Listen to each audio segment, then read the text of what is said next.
Peoples party अगवान Sharjeel इनाम मेमण चयो आहे त आसिफ अली ज़रदारी वॾी अक्सरियत सां कामयाब थींदो।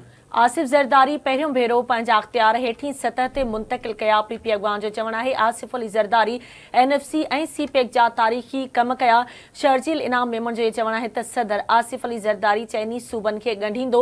जेको बि मुल्क ख़िलाफ़ ॻाल्हाईंदो उहो PTI जो पसंदीदा आहे। महमूद अचकज़ई ॿुधाए त 2018 जूं चूंडूं कीअं थियूं।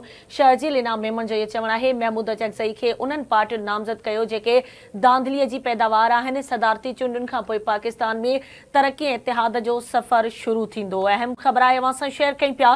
पीपल्स पार्टी अगवान शर्जील इनाम मेमण चयो आहे त आसिफ अली ज़रदारी वॾी अक्सरियत सां कामयाब थींदो। आसिफ ज़रदारी पहिरियों भेरो पंहिंजा अख़्तियार हेठी सतह ते मुंतक़िल कया। आसिफ अली ज़रदारी NFC ऐं CPEC जा तारीख़ी कम कया। शर्जील इनाम मेमण जो चवणु आहे त सदर आसिफ अली ज़रदारी चइनी सूबनि खे ॻंढींदो। जेको बि मुल्क ख़िलाफ़ ॻाल्हाईंदो उहो PTI जो पसंदीदा आहे। महमूद अचकज़ई ॿुधाए त 2018 जूं चूंडूं कीअं थियूं हुयूं। महमूद अचकज़ई खे उन्हनि पार्टियुनि नामज़द कयो जेके धांधलीअ जी पैदावार आहिनि। सदारती चूंडुनि खां पोइ पाकिस्तान में तरक्की ऐं इतिहाद जो सफ़र शुरू थींदो।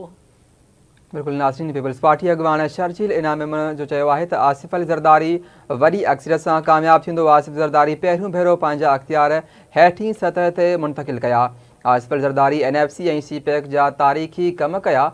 सदर आसिफ अली ज़रदारी चइनी सूबनि खे ॻंढींदो। जेको बि मुल्क ख़िलाफ़ ॻाल्हाईंदो उहो PTI जो पसंदीदा आहे। महमूद अचकज़ई ॿुधाए त 2018 जूं चूंडूं कीअं थियूं। वधीक चवणु आहे त महमूद अचकज़ई खे उन्हनि पार्टियुनि नामज़द कयो जेके धांधलीअ जूं पैदावार आहिनि।